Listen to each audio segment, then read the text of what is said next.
Good afternoon, everyone. Thank you for joining us this late afternoon and welcome to the Zambia Investment Summit. My name is Nyangong Kalipi and I'm head of SME banking at the Zambia National Commercial Bank, ZANACO. ZANACO is the largest commercial bank in Zambia by assets, deposits, and customer base. And we're here at the AFSIC. Even tomorrow, we've got a booth on this floor, so please feel free to come and learn more about ZANACO is supporting investors. I'm joined by a distinguished panel today, and to begin the program, I'd like to introduce Zambia's High Commissioner to the United Kingdom, Her Excellency, Ms. Machenje Mazoka. Welcome, Madam. Her Excellency is playing a leading role in strengthening bilateral relations, advancing trade and investment opportunities, and representing Zambia at the Commonwealth, the African Union, head of mission group here in London, and other multilateral forums. She's currently serving as Vice Chair of the Commonwealth Secretariat's Board of Governors and is the Treasurer of the AU Heads of Mission Group in London. And today we're privileged for her to make a presentation on Zambia. Madam.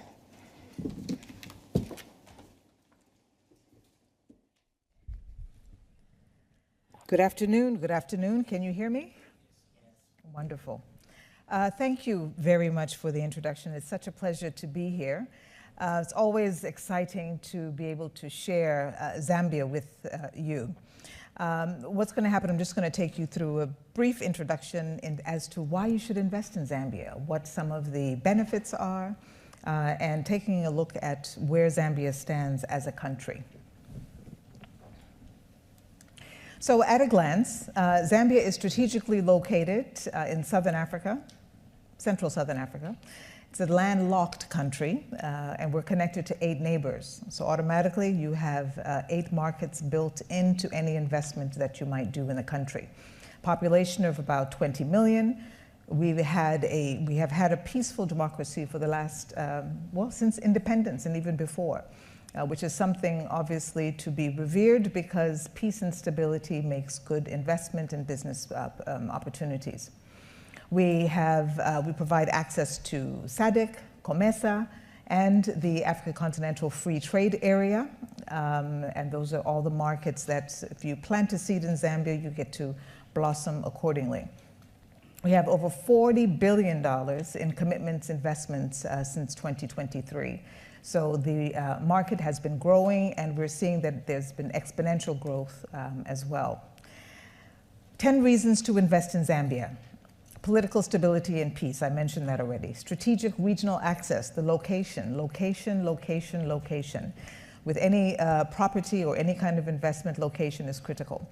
Youthful skilled workforce. We have a huge population that is under the age of 30 years old, over 50%. So that is a built-in skilled workforce to be able to service your business's needs. Double taxation agreements with 20+ countries. Feel free to engage with us to learn more about that and delve deeper. Strong macroeconomic fundamentals, particularly most lately as we have moved forward through our debt restructuring. Green economy commitment. When the new administration came in, we created a new ministry called the Ministry of Green Economy, Green Development. So it's all things green. And the idea is to have that golden thread, not just through the one ministry, but embedded in all that we do in Zambia. Investor-friendly legal framework has been intentional. Really looking at ways that we can improve our legal system and frameworks to make it easy for businesses to come in. Strong banking and finance systems, as evidenced by our colleagues from ZANACO who are here and other banks that are working very well in Zambia to help facilitate. And safety and security. Again, peace and stability are critical. We have an enabling environment, and it hasn't just been because. It's been extremely intentional in terms of how the government has operated to make it so. We have a presidential delivery unit called the PDU unit that works closely with the private sector to help hold your hand through complex deals and navigating through the systems where there may be some challenges. We have the Public-Private Dialogue Forum, and that fosters investment collaboration. Because we're driving private sector investment rather, It's critical that we ensure that there is that enabling environment and that dialogue does happen between the private sector and the public sector, just to ensure that we're all aligned. We have a very modern ZDA system. Now, what is ZDA? That is the Zambia Development Agency. It is the one-stop shop that you can utilize to get into the country. We have PPPs, incentives, strong incentives around that. There are some that are in motion. What that does is illustrate that government is ready to put some skin in the game in order to make things happen. So PPP framework is one which we embrace and are looking to expand. And we're committed to our vision of 2023 to be a prosperous middle-income nation by that time. There are a myriad of energy sector opportunities. The current generation is about 3,700 megawatts. Projected demand by 2030 is about 5,400. So a lot of growth opportunity in that sector. We prefer green energy, that would be fantastic. We were about 98% green with our hydro. And then we were hit by a drought, and that was a wake-up call for us. So we quickly opened up the market, particularly calling for a solar explosion, is what the president deemed it as. So we're looking for alternative energy sources to come in and board. So there are incentives around that and ways in which we can help facilitate. 0% VAT on renewable companies, on components, 0% import duty on machinery. These are some of the things that we are using as a tool to make it easier for investors to come in. Open access regime for private power generating and trading, so that the energy companies can buy back from you. Companies can buy from you, particularly the mines, which, we are a mining nation, so we need energy in order to operate our mines. Strong potential in solar, hydro, wind, as I mentioned, alternative energy is key. As mentioned, we are a copper country. Well, yes, we are a copper country, but we are a mining country as well. Copper has been our, I guess, our flagship product, if you will, commodity. But boy, do we have a lot more to offer, particularly in terms of cobalt and other minerals that are required for the energy transition. And they are being prioritized. We have an MOU with the DRC for Africa's largest EV battery corridor, because between the both of us, we have what's needed to take the energy transition forward, particularly in terms of EV batteries. Industrial parks in the Copperbelt for EV assembly. These are some of the programs and projects that have been put into place to purposefully ensure that we meet our objectives. 0% on tax dividends and profits for 10 years. So it's a great, and that's specifically for exporters. So a great place to be if you want to make some money. Incentives within our economic zones as well for rural manufacturing zones. So we're spreading out our opportunities throughout the country to make it attractive to as many investors as possible. Agriculture and agri-processing is a key priority area for us as well. We have 42 million hectares of arable land. There's significant percentage of populations in agriculture demonstrating adequate human capital. A lot of our people are involved and know about agriculture, small scale, medium scale, large. So you have a very strong knowledge base as it relates to agriculture. So skilled workforce already there. We have farm blocks that are up for investment, 1 million hectares allocated across the provinces. That's for commercial farming. So again, you have the access to the commercial farming, and then you have access to a workforce that knows about agriculture.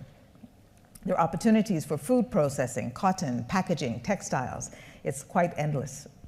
Infrastructure and connectivity, the Lobito corridor is in process, in motion. That's linking Zambia to Angola and the DRC. It's one of the major corridors in the country and continent coming up. We also have the refurbishment of the Tazara line. So that is the railway line between Zambia and Dar es Salaam. That is, it's been a long-standing corridor. But it needed refurbishment, and so we are getting the assistance in that. So we have two corridors, one to the left and one to the right of Zambia. So a lot of options in terms of getting product out and also building economic opportunities along those corridor routes. So because we don't want raw materials going out. But once you build corridors, there are opportunities for businesses to mushroom up along the way. And that's something that we're trying to push and encourage investors in that regard. Road, rail, and ITC, PPP models, as I mentioned before. We have a housing deficit. We offered free education as a country, so we opened up and got an influx of over 2 million new students coming into the system. With that, we had to hire also about 50,000 teachers that came on board, and with that, you need housing, so there are opportunities in those gaps to be filled. ITC plan, we need more connectivity, particularly in rural areas. Tourism is a big opportunity as well for investors, and also and the green economy, as I had mentioned earlier. Tourism currently contributes about 10% to GDP, so there's huge room for growth. We have some of the best national parks in the continent. I would certainly say that. Why? They're bespoke, they're small, they're not necessarily large and overly, how do I put it in a diplomatic way? Overly commercialized, but you can really have a unique experience in Zambia. So it's a truly boutique experience. So there are a lot of opportunities for the whole value chain as it relates to tourism. We have about $100 million green, resilient, and transformational tourism development project that's going, and that's helping to improve accessibility to our fabulous national parks. Incentives, they're there as well for tourism. There's a new tourism university planned in Livingston, so opportunities in terms of building that sector, because if you're going to grow the economy, you need skilled people to be able to work in that environment. As I mentioned, the Green Economy Ministry that is up and running, they're driving carbon market and renewable energy, so there's a big focus on that. From a human capital and financial system standpoint, as mentioned, we have some fantastic banks. We have literacy rate in the country over 85%, over 50%, as I mentioned, youth population. So we have a young workforce who will be working for a long time because they are young, they have energy, and they have ideas. Free education, as I mentioned, and the opportunities that came from that. Technical training is aligned to key sectors. There's always interest in more education around technical services, upskilling our youth, so there are opportunities there. We have 18 commercial banks, and we have a stock exchange, and competitive credit, export financing, and insurance facilities. And the colleagues who will be on the panel later can speak more to that. In terms of our external debt restructuring, that has been a very big hurdle for Zambia to overcome, particularly the new administration that came in 2021. Because we were saddled with this debt default. And we're very, very aware of the fact that there's been a slight hesitation for some investors to come into Zambia, even though the fields are green and the sun is shining and everything is bright, but of course there's that slight trepidation around it. We have seen over the last several years, as we have moved towards getting over this challenge that we've had, that the lights are coming on. The green lights are beginning to come on from the investor perspective, because we have really worked extremely hard in terms of managing the debt and restructuring it and moving forward. So we're about 95, 96%. So it's a great time to come into Zambia. The total public debt, 13.5 billion, agreed in principle, 12.4 billion. So again, 92% is done and dusted, if you will. So we have just a small percentage left. So as a result, I highly encourage you to look at Zambia, because once it gets to 100%, there may not be room for you. So take that, be strong, take that risk. It's only 8%, come in, be an early adopter. There are a lot of others who have already stepped their foot in and are making strong inroads. So here is your opportunity, do take it. I'm not going to go through all the details, but you see it there. So we're just awaiting clearance for 2.5 billion, still under negotiation about 3.3 billion, but in the larger scheme of things, in my view, we're about 100%, because again, the reforms that have happened, the policies that have been shifted to help companies be able to have an enabling environment in the countries have been embraced by the government. So there's huge governmental support with the private sector to make sure that we bring you all in. Doing business in Zambia, one-day business registration process. So again, a lot of the hurdles and a lot of the red tape have been streamlined, cut off, because we have engaged with the private sector, listened to the private sector in terms of what is required and what they would want to see happen in order to get into business in Zambia. So as a result, our processes have been modified. No local partnerships are required, but they are encouraged. Obviously, it's always good to have a local partner. We do certainly encourage that, particularly in some sectors more than others, for example, mining, because that allows for a deeper relationship with the country and people. The development agency offers full investor facilitation, so B2B, B2G linkages. They help facilitate your entry into the country, all of the certifications that might need, and they hold you by the hand. So it is it's a process of partnership. It's a transparent legal and financial systems and strong investor protection framework to ensure that you can have access to your assets and resources. So in terms of the Zambia High Commission, we are here. We are located at 2 Palace Gate. You are more than welcome to come through to the High Commission at any time. If you would like to talk more about Zambia, if you want to dig a little deeper, that's what we are here for. So this is just a bit of a taste in terms of what's offered, and we are here to help hold your hand. And every year, well, not every year, but this year actually in July, we launched the Zambia Development Agency had a investment conference in Zambia. And it went off extremely well, so much so that it's going to be an annual event. So save the date, save the date. Thank you.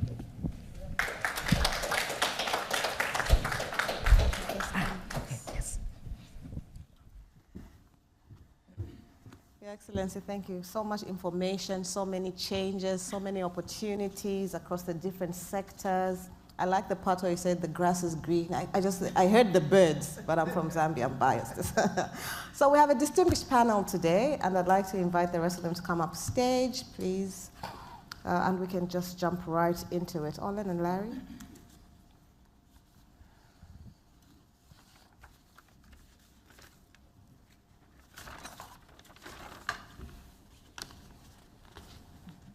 When Her Excellency started talking about all the benefits of being an investor in Zambia, I started questioning, am I an investor? Can I be an investor as a Zambian? Yes. Yeah. So just riding on that, if you may, ma'am, can you tell us how investors who are interested now coming into Zambia, how can they be helped to navigate that market? We're here to speak to the investors directly. What can they do? How do they come into Zambia? Well, there are a myriad of ways to come into Zambia, but if you are based here in London, I would encourage you to come through the mission.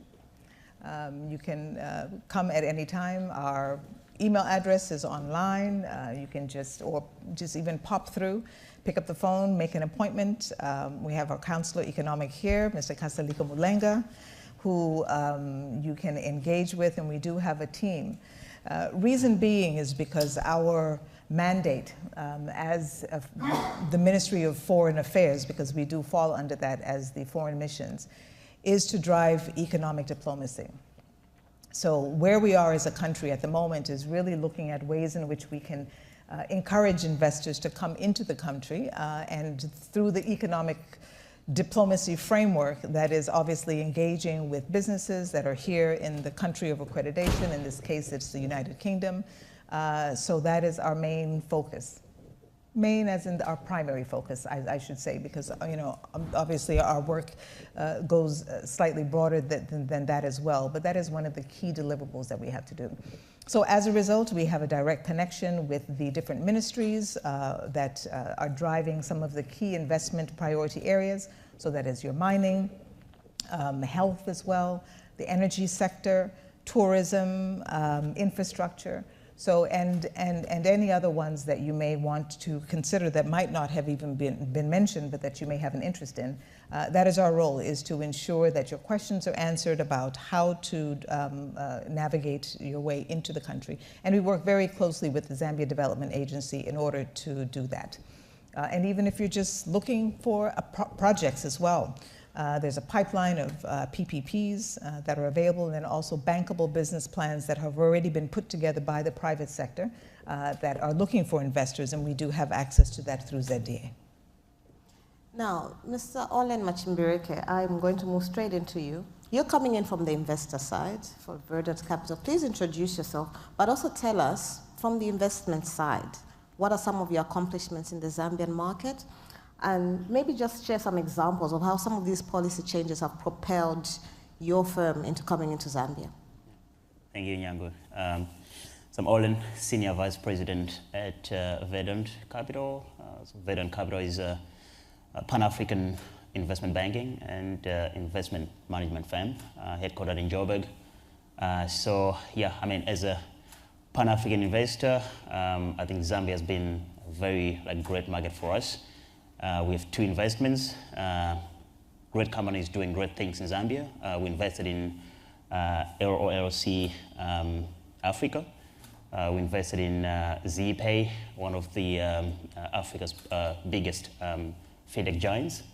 I think LLC Africa doing great things in Zambia in terms of driving SME lending, reaching the underserved, bottom of the pyramid SMEs that are that are lacking credit access in that market.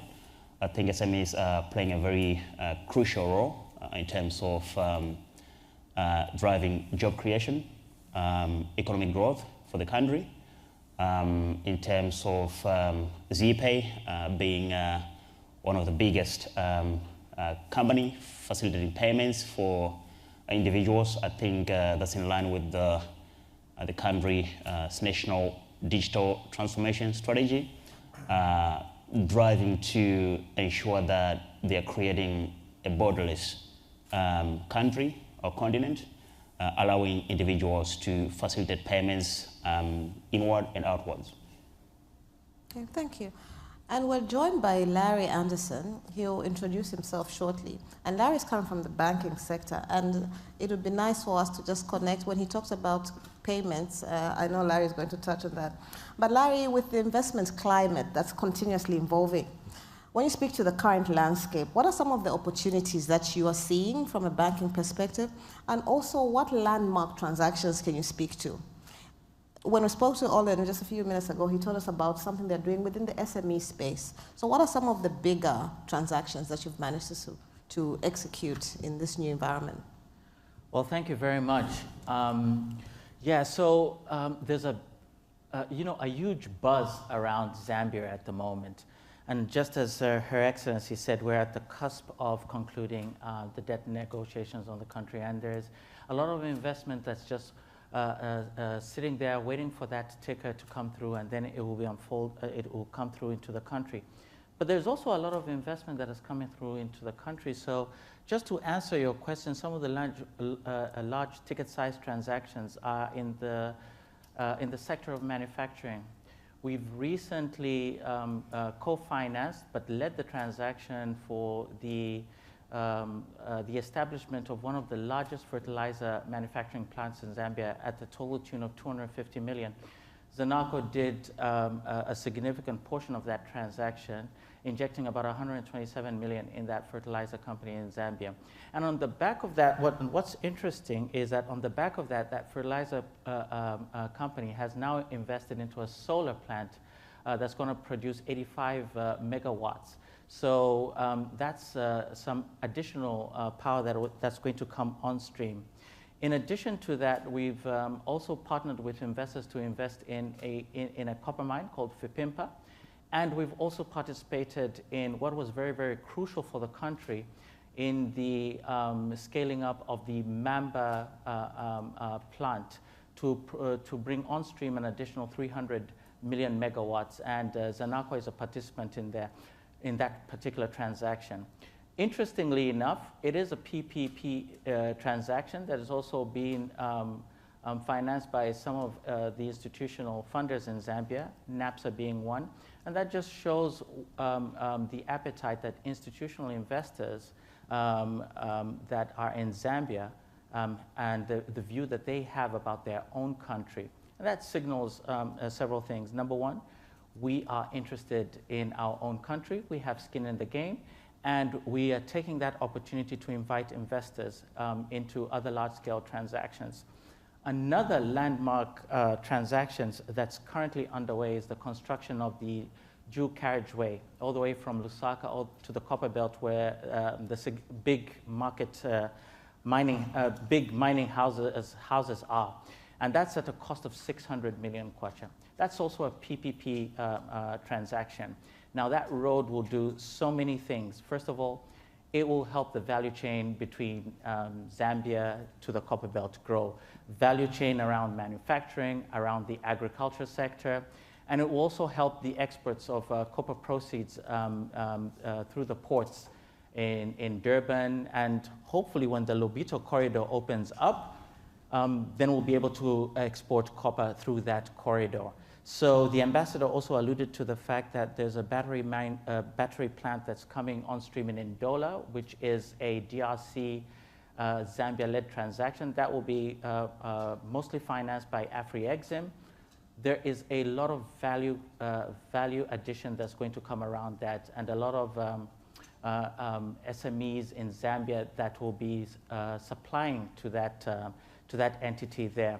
And a lot of businesses that are going to grow around the Lobito corridor. Northwestern province is, I would want to say, is an emerging agro area. There's a lot of pineapples that are grown in there, and there's a lot of untapped land there. It is part of our rain belt, so we are going to see in the future a lot of commercial farms that are going to grow and emerge in that area.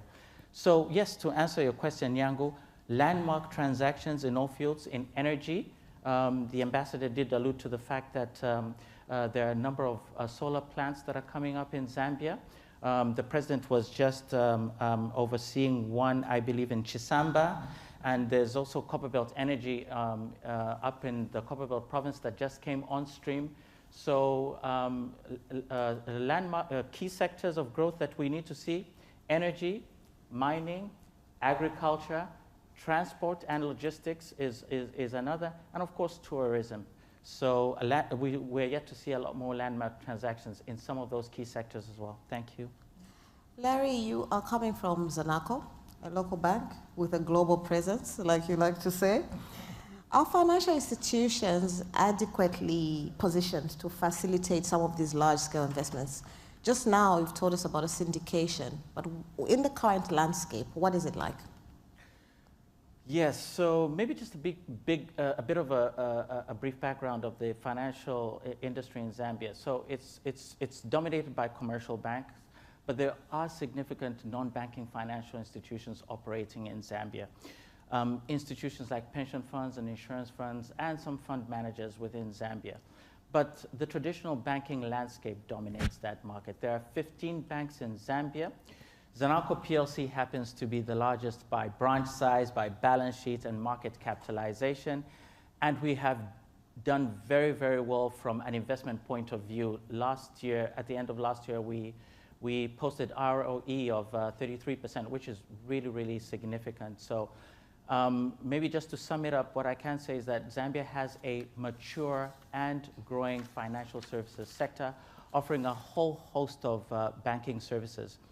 As an investor, when you come into Zambia, you're able to open up a US dollar, GBP, Euro account. There are hardly any exchange rate controls. We have a floating exchange rate regime. And the banks there are able to offer a whole host of debt services and also investment advisory services and investment banking capabilities, certainly for the top tier banks. And through our banking services, we have been able to avail debt to companies to be able to grow their book. In the mining sector, what banks have typically done is finance working capital, as well as provide trade financing solutions for the mining entities to grow. And we do finance some CapEx there as well. In the agriculture sector, we also provide for the growth of expansions for acquisition of materials to grow the farms as well. And we've also done pretty well because in the agriculture space, we have been very keen to see financial literacy embedded in there, right from the small SMEs all the way up to your large corporates. But there's so much that we do as a banks, and banks provide all manner of financing solutions. So come to Zambia, pick a bank, pick Zanaco PLC.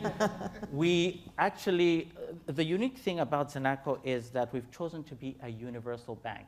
So we play across all sectors and across the whole country, because we've got presence across the whole geography of Zambia. So we are keen to be of service.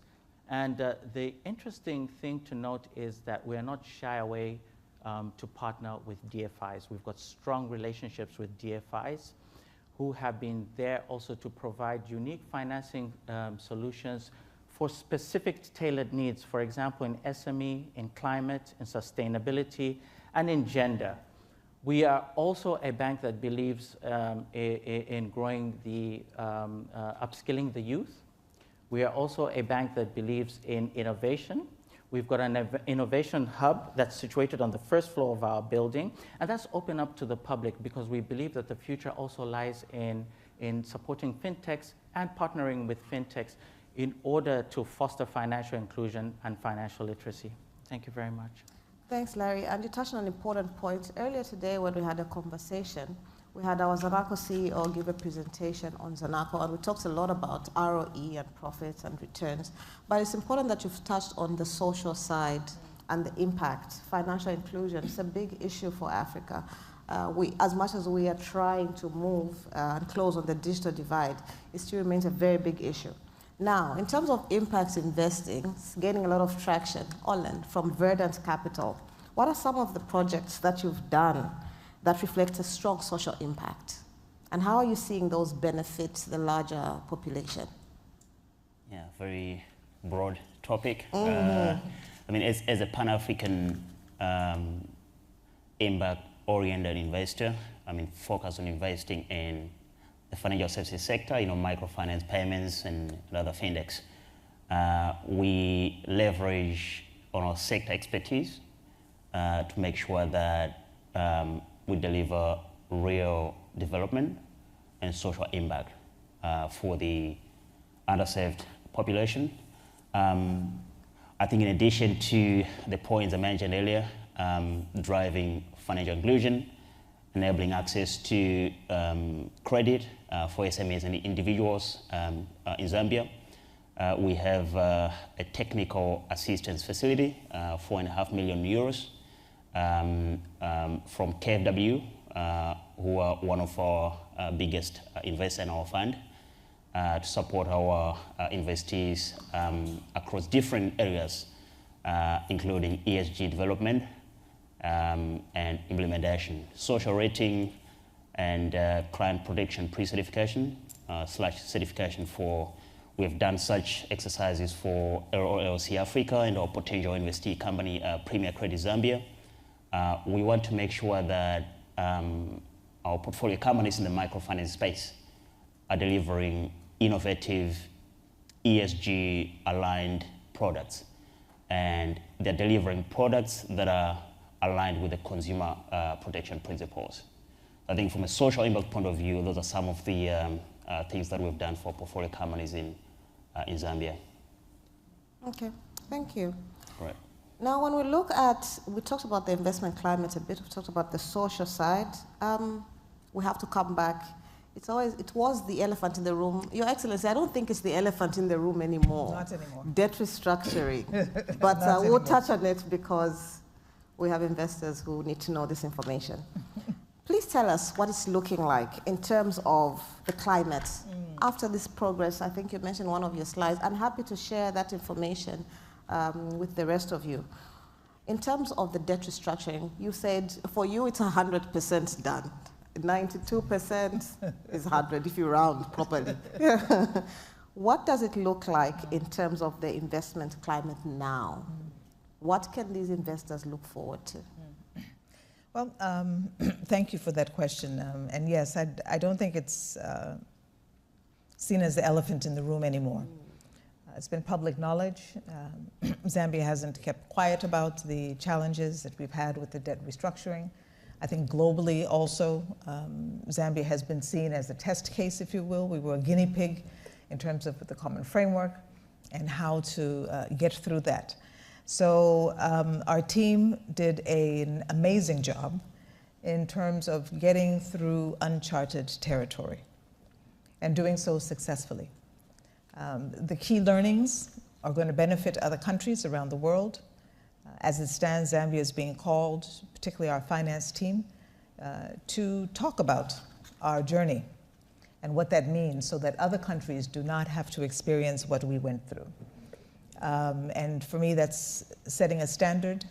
It's establishing best practices and putting on the table just where we are and then being able to discuss what areas need to be improved and how others can benefit from that knowledge.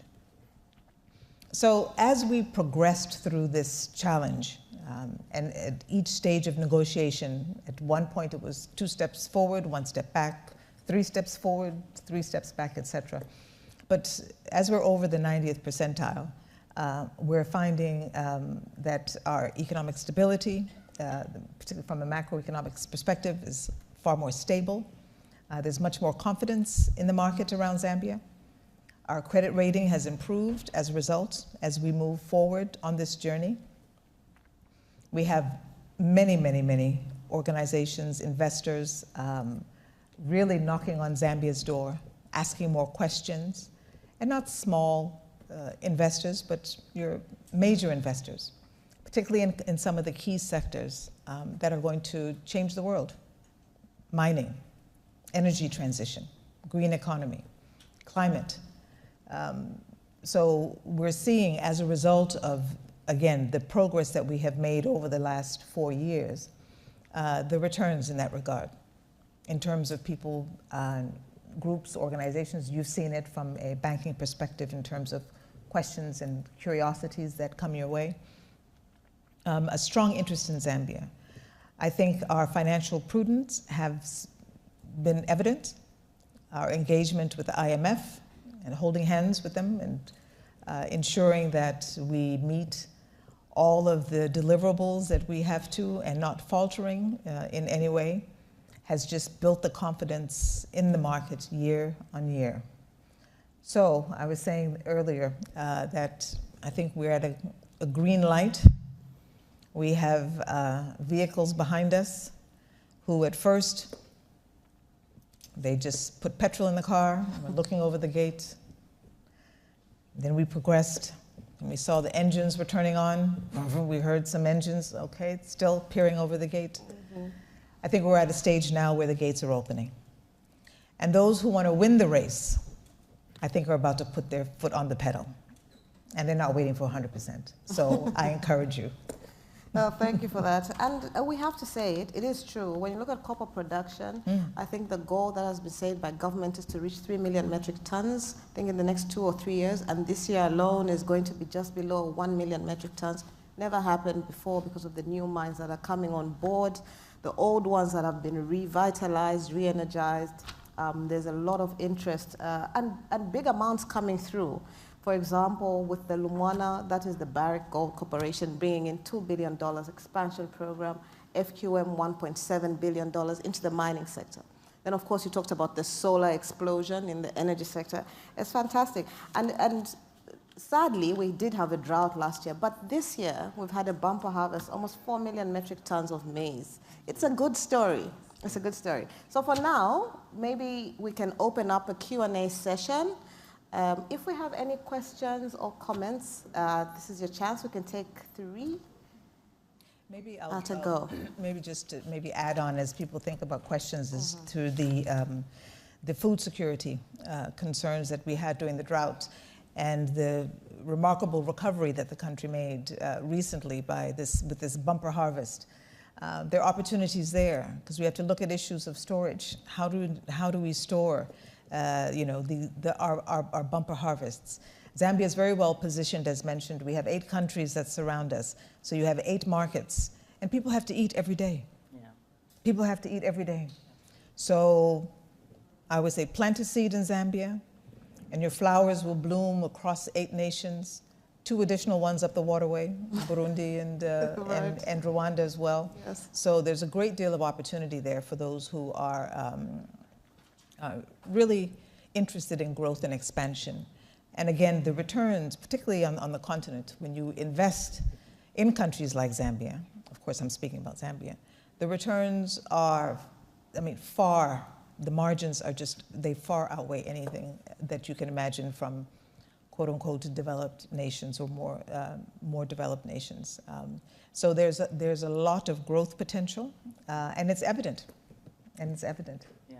Absolutely. And I was just going to add, I know Ambassador talks about the macros, but if, you know, speaking as if a would-be investor into a country, I would be looking at maybe at the beginning from 2 points, the macros, as well as the regulatory environment. And as you can see, we were not there. I mean, this time last year was a different situation, but right now, debt to GDP, so it's below 100, we're around 92. We're above 4.5 months import cover, and that just shows to that just speaks to the strong macros.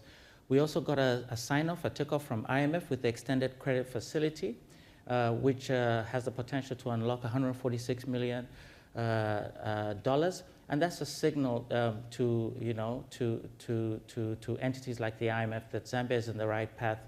From a regulatory environment, there's been a lot of positives in that regard as well.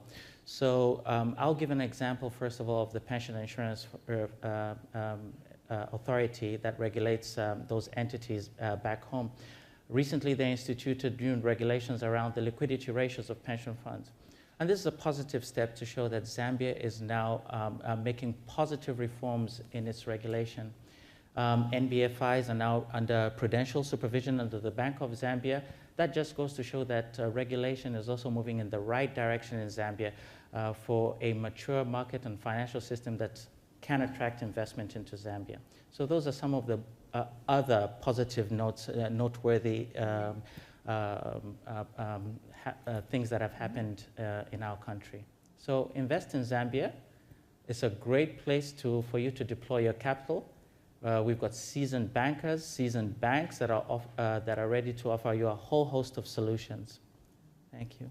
I want to believe that we were very, very clear, or yeah, just confused everyone. No. I think we're very clear. We don't have any questions or comments. So we'd like to give the panel just a closing remark for each of them. Maybe we can start with Olan. Closing remarks as we end the summit. Yeah, definitely. I think from our fund, we keep driving our investments in Zambia and other African nations. We just brought in, as I mentioned, we have KfW as our biggest investor, German DFI. We just brought in another DFI from Denmark to get to a $70 million fund. And yeah, we look forward to keep driving investments in Zambia as well, in the microfinance space, as well as the payment space, with an objective of enabling financial inclusion, social impact, making sure that we don't leave anyone behind. Excellent. Larry? The capital markets is also showing significant growth in Africa. And over the next couple of years, you'll see that 50% of funds raised will be off the secondary market. Zambia had its inaugural capital markets forum just a couple of weeks ago. So those are other key development areas that you're likely to see in Zambia. We've seen a couple of IPOs. The last one was, I believe, for a tech firm about 2 years ago. And I think our capital markets is positioned for growth. So please do consider Zambia as an investment destination. So many things happen there. Probably take the whole day to just go through the clean laundry list, I was going to say. But please do consider Zambia. Thank you so much. Thank you, Larry. Your Excellency? Yes, thank you. First, let me mention about ZPay, Yeah. maybe a practical example. I'm happy to hear that you were the investor in ZPay. We had actually an engagement with someone here who was from ZPay? No, well, yes, we met one of your colleagues from ZPay who came by for a courtesy call at the embassy. Always happy to have visitors come by for a courtesy call because we get to learn who you are and engage deeper. So he came by just to share information about ZPay. And then I think about 2 weeks later, there was, I think it was an NGO or a UK entity that is doing business, has a project on the ground in Zambia. And they were struggling with how to pay their people on the ground. And we remembered, ZPay. So we sent them the information to link it up with your colleagues and got a tremendous, congratulatory message from them to say that it was amazing, the service was great, and so these types of investments really help facilitation on the ground, and it helps move goodwill and just great business. Yeah. Great business. So maybe just to kind of add to the table again, as my colleague had mentioned, the regulatory environment in Zambia right now is really poised for business and for the private sector to come in. We've been given clear directives that we have to create an enabling environment for the private sector to be able to come in, because that's really the only way for the economy to grow. Private sector growth is much, much faster. It's much more nimble. So, and governments have to pivot. And that is what has been happening over the last 2 to 3 years with our government. They've had to pivot. Now, the pivoting was a little bit somewhat delayed. Well, not the pivoting itself, but in terms of the outcomes because of the debt restructuring. But the pivots happened. A lot more investment came in, as my colleague mentioned, particularly from the mining sectors. We raised dry bones and gave them life from a mining perspective, and have created hundreds and hundreds and thousands of jobs for people. With the boom of the mining communities, what happens around that is because of the social impact around that is a part of the package, if you will. We have schools that have been created and raised in the areas. We have hospitals that some of the mines support. So the communities really embrace. So it's a partnership perspective between the communities and also businesses. And that's something that we strongly encourage, because then when people around you are happy and you've engaged before they come in and as you come in, which is a process that we lead you through, particularly through ZDA, you have happy communities, you have happy clients, and you have happy growth. Distinguished panel, thank you so much. Larry, Olin, Your Excellency, absolute pleasure. Thank you so much. And to all of you, please visit our stand, Zambia National Commercial Bank, and you can reach out to the High Commissioner's office. The address is 2 Palace Gate, Kensington. 2 Palace Gate, Kensington, and we have we have expertise there. We have people that can connect you to the Zambia Development Agency, where you can get more information. And thank you all. I know it was a late session, but thank you for coming and making it. Thank you. That's the end.